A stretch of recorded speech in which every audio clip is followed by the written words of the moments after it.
हमारे दर्शक गणों को सादर नमस्कार। आज मैं 10वीं F का छात्र हर्ष कुमार अपने समूह के साथ इस मानव जीवन के दो विभिन्न पक्षों की रुचियों एवं मनोविज्ञान को जानने का प्रयत्न किया। कोरोना काल के इस दुखद दौर में कोई भी ऐसा वर्ग नहीं रहा जिस पर इस महामारी का प्रभाव ना पड़ा हो।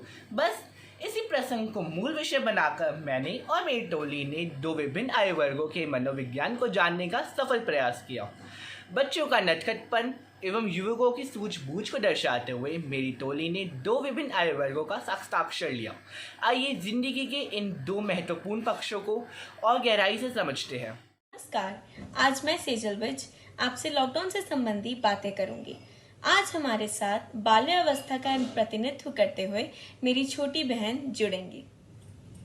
मेरा आपसे पहला सवाल है कि नोवेल कोरोना वायरस या कोविड-19 के लिए आप कौन से देश को जिम्मेदार ठहराएं? मैं चाइना को जिम्मेदार ठहराना चाहूँगी क्योंकि ये उधर से ही आया है, वुहान से।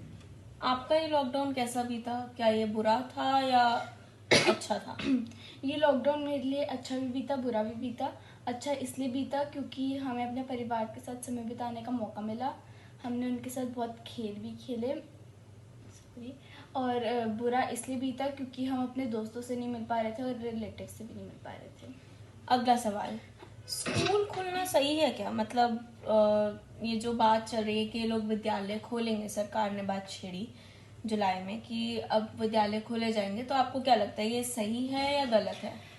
मुझे लगता है निर्णय गलत है क्योंकि अब बच्चे तो आएंगे स्कूल में तो फिर अपने दोस्तों से तो मिलेंगे क्योंकि 3-4 महीने बाद स्कूल खुला है तो अपने दोस्तों से मिलेंगे और फिर भी सोशल डिस्टेंसिंग नहीं हो पाएगी और वो लोग जाएंगे तो हाथ तो लगेंगे ही, कभी किसी पे कभी कुछ पे, और तो फिर तब भी वायरस फैल सकता है। आपको क्या लगता है कि अगर स्कूल खुल जाते हैं तो आपके माता पिता आपको जाने की इजाज़त देंगे? नहीं देंगे क्योंकि लॉकडाउन खुला है सिर्फ, कोरोना तो अभी भी बाहर है। और मेरा आपसे क्वेश्चन है कि क्या आपको अपनी अध्यापिकाओं की याद आई इस लॉकडाउन में? आई भी, कभी आई कभी नहीं आई। आपके हिसाब से ऑनलाइन क्लासेस कैसी थी? मतलब कैसी लगी? अच्छी लगी आपको कि बुरी लगी? ये ऑनलाइन क्लासेस मुझे बुरी लगी बुरी लगी क्योंकि हमें स्कूल में हमसे पढ़ा जाता है, अब घर पे आए तो कभी कोई काम भी करना होता है तो डिस्ट्रैक्शन भी होती रहती है, तो उस घर पे पढ़ा नहीं जाता ठीक से।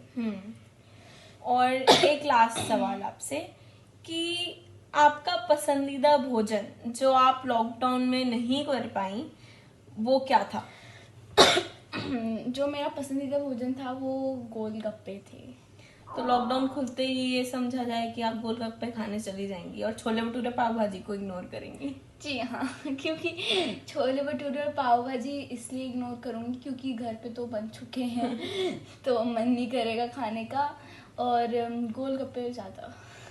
आज मैं आस्था गुप्ता आपसे लॉकडाउन संबंधी कुछ बातें करना चाहूंगी। आज युवा अवस्था के प्रतिनिधित्व करते हुए है मेरा भाई। आपके हिसाब से कोरोना बीमारी के जिम्मेदार कौन है, औद्योगिक विकास या चीनी लोग?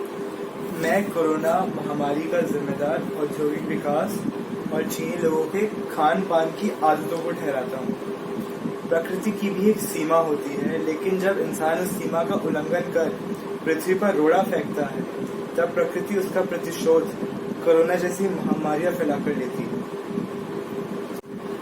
आप निकट भविष्य में हमारे समाज में ऐसे कौन से परिवर्तन लाना चाहेंगे कि ऐसी बीमारी विश्व में दोबारा न आए? जब तक इंसान प्रकृति की सीमाओं में रहता है और उसके नियमों से चलता है तब तक ऐसी महामारी आना असंभव है, लेकिन जब वो सीमा पार करेगा तब इस महामारी को आने से कोई नहीं रोक सकता। आपके हिसाब से अनलॉक का फैसला सही है क्या? अनलॉक का फैसला सही नहीं था, लेकिन वह आवश्यक था। हिंदुस्तान जैसे देश में जहाँ पे 30 करोड़ लोग गुर्बत में रहते हैं, उनके लिए रोजी रोटी कमाना असंभव सा हो गया था, इसलिए अनलॉक का फैसला कठिन था लेकिन वह आवश्यक था। आपकी उम्र या अवस्था के लोगों को आपके अनुसार कोरोना बीमारी से बचने के लिए क्या क्या कदम उठाने चाहिए? मेरी उम्र और अवस्था के लोग अपने अंदर इतना बल रखते हैं कि वह इस देश को जड़ से बदल सकते हैं, लेकिन उस वक्त इनके लिए ये बात अति आवश्यक है कि वह उस जड़ की पूजा करें जो जड़ हमारी सरकार है, सरकार द्वारा दी गई गाइडलाइंस को अच्छे से माने और अच्छे से ध्यान रखे कि बाकी लोग भी उनका पालन करें। आपके अनुसार लॉकडाउन खुलने के बाद हमारे देश का सकल घरेलू उत्पाद में क्या बदलाव आएगा?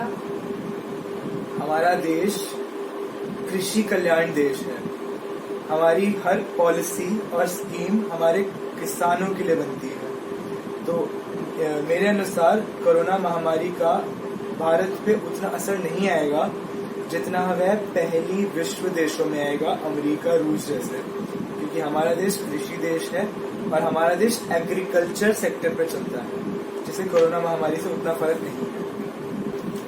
आपने अपने दिनचर्या में क्या परिवर्तन महसूस किया है? कोरोना वायरस महामारी की वजह से मेरी दिनचर्या पूरे तरीके से हिल चुकी है। यदि महामारी ना फैलती तो मैं इस वक्त अपनी कॉलेज की तैयारी कर रहा होता, लेकिन इस वक्त मेरी आखिरी बोर्ड परीक्षा अभी भी रह रही है, इसलिए मैं उसके लिए पढ़ रहा हूँ, कॉलेज के लिए तैयारियां भी कर रहा हूँ और उसके साथ अपनी कुछ हॉबीज भी कर रहा हूँ। लॉकडाउन खुलने पर बाहर जाकर सबसे पहले आप कौन सा खाद्य पदार्थ खाना पसंद करेंगे? इस लॉकडाउन ने और मोदी जी ने अगर मुझे कोई चीज सिखाई है जिसके लिए मैं जीवन भर आभारी रहूंगा, वो यह थी कि आत्मनिर्भर बनो। इस लॉकडाउन ने मुझे ये सिखाया है कि मैं बिना बाहर का खाना खाए भी स्वादिष्ट खाना खा सकता हूँ। मेरे घर का भोजन मुझे सबसे ज्यादा भाता है और मुझे किसी भी चीज की कोई लालसा नहीं है।